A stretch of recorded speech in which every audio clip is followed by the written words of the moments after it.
Wassalamualaikum warahmatullahi wabarakatuh. Dukung terus syiar kami dengan cara subscribe, like, dan share agar channel ini lebih bermanfaat.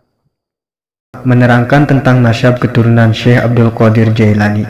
Nasab dari ayah, Syahid Abu Muhammad Abdul Qadir Jailani. Ayahnya bernama Abu Soleh Janaki Dausti bin Abdullah bin Yahya Ajahid bin Muhammad bin Daud bin Musa Asyani bin Musa Al-Juni bin Abdullah Al-Mahdi bin Hasan Al-Musana, cucu Kangjeng Nabi Muhammad Sallallahu Alaihi Wasallam, bin Sayyidina Ali Karamallahu wajah.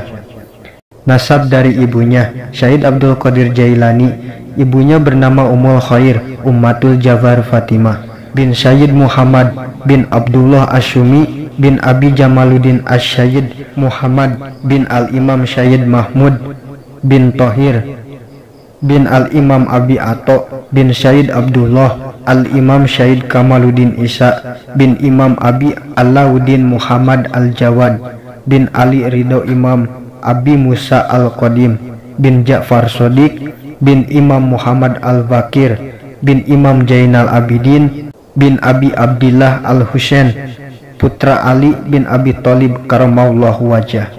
Dengan demikian Syekh Abdul Qadir Jailani adalah Hasani dan sekaligus Husaini. Dukung terus syiar kami dengan cara subscribe, like, dan share agar channel ini lebih bermanfaat.